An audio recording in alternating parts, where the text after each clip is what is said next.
Pensée et raison d'être. Tant que la pensée n'est pas liée à une raison d'être, aucune réalisation intelligente n'est possible.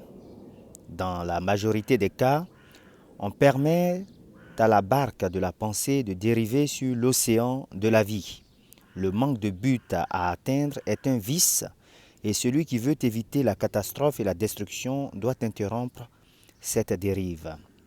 Ceux qui n'ont pas de but central dans la vie deviennent vite la proie des soucis, de la peur, des ennuis et de l'apitoiement sur soi-même. Il s'agit là d'indices de faiblesse qui mènent tout aussi sûrement que des fautes préméditées, délibérément, bien que par un chemin différent, à l'échec, au malheur et à la perte, car la faiblesse ne peut pas survivre dans un univers basé sur la puissance. Tout homme devrait se fixer un but légitime dans son cœur et prendre les moyens pour l'atteindre. Ce but doit devenir le centre de ses pensées. Il peut prendre la forme d'un idéal spirituel, d'un objet matériel, selon ses dispositions du moment. Mais quel que soit ce but, il devrait concentrer les forces de sa pensée sur l'objectif qu'il s'est fixé. Ce but devrait être sa tâche suprême et il lui faudrait se concentrer à l'atteindre sans jamais laisser ses pensées errer dans des fantaisies passagères, des désirs éphémères et de folles chimères. C'est là le chemin royal vers la maîtrise de soi et la véritable concentration mentale. Même s'il échoue à plusieurs reprises dans l'atteinte de son but, ce qui se produira forcément tant que la faiblesse ne sera pas vaincue, la force de caractère ainsi acquise sera la mesure véritable.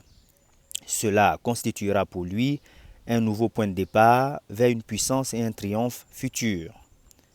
Ceux qui ne sont pas prêts à vivre l'appréhension qu'entraîne un but grandiose devraient se concentrer de manière à effectuer leur tâche de façon impeccable, peu importe la petitesse de la tâche qu'ils accomplissent. Voilà la seule façon d'apprendre à concentrer et à rassembler ses pensées, à développer sa résolution et son dynamisme. Ce qui, une fois fait, nous permet ensuite d'entreprendre n'importe quelle tâche. L'âme la plus faible, reconnaissant sa propre faiblesse et partageant cette vérité selon laquelle la force ne peut s'acquérir que par l'effort et la pratique, commencera à déployer immédiatement ses énergies, ajoutant l'effort à l'effort, la patience à la patience et la force à la force, sans jamais cesser de se développer pour enfin atteindre une force divine. Tout comme un homme faible physiquement peut se renforcer grâce à un entraînement prudent et patient, celui moralement faible peut devenir fort en s'entraînant à des pensées justes. Pour mettre un terme au manque d'ambition et à la faiblesse, pour enfin se mettre à penser avec résolution, il faut se décider à joindre les rangs de ces êtres forts et pour qui l'échec n'est qu'un chemin menant à la réussite. Ces êtres-là retournent toutes les situations à leur avantage, ils jouissent d'une grande force de pensée, ils font des tentatives intrépides et ils accomplissent leur but de main de maître.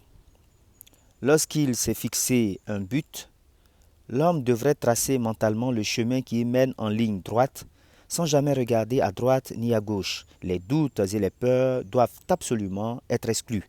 Ce sont des éléments destructeurs qui viennent interrompre la ligne droite de l'effort, qui la tordent, la rendant inefficace et inutile. Les pensées de doute et de peur n'ont jamais engendré et n'engendreront jamais quoi que ce soit de positif. Elles mènent toujours à l'échec. Les buts, l'énergie, le pouvoir d'accomplir et toutes les pensées puissantes s'évanouissent quand le doute et la peur surviennent. La volonté de la réalisation vient de la connaissance que nous pouvons réaliser. Le doute et la peur sont les grands ennemis de la connaissance et celui qui les encourage, celui qui ne les chasse pas de son esprit, se condamne à buter à chaque pas.